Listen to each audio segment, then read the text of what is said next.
Giờ không còn phải uất nữa. Ha.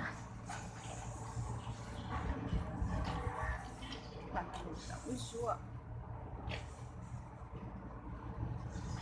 Toàn là một đống đất bỏ hoang thôi. Ôi.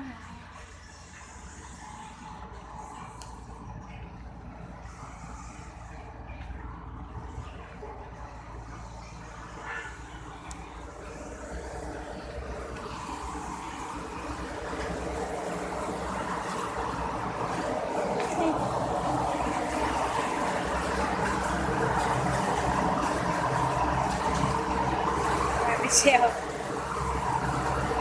à.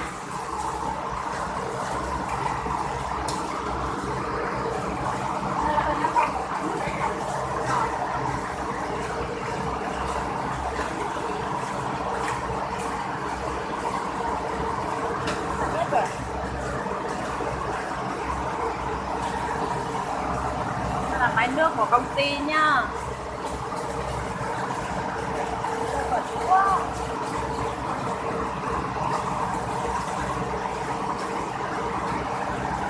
Quay có hoa.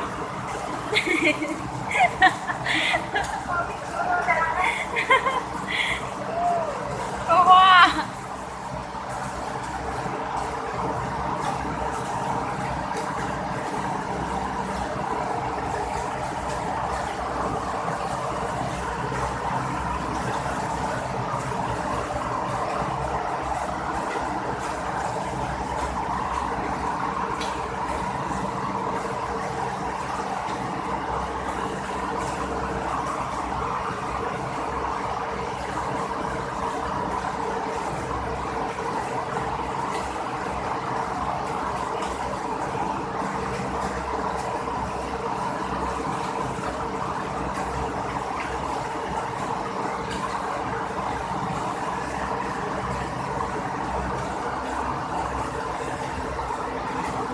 Rửa cái chân đã.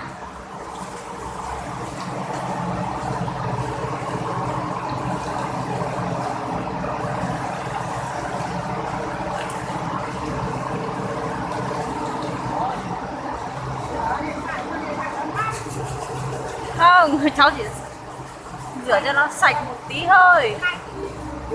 Thế rồi.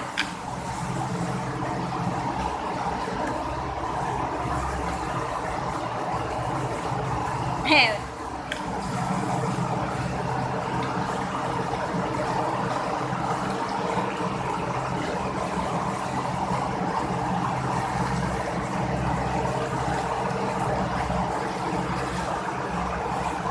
Bẩn quá.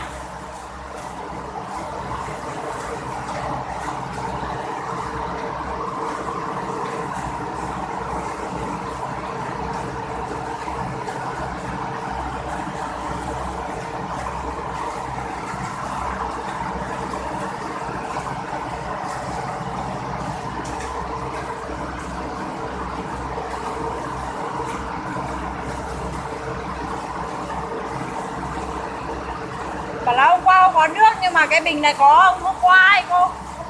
Không có luôn à? Mà có thì mình cũng lau nhà được rồi.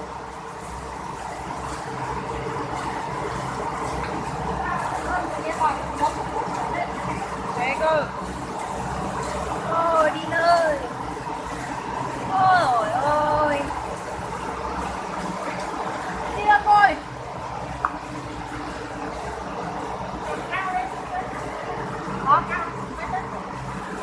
Không, không phải lo đâu. Lên cái này đây. Không giặt sạch. Phơi ở đâu hả cô? Vẫn phơi chỗ hôm nọ à?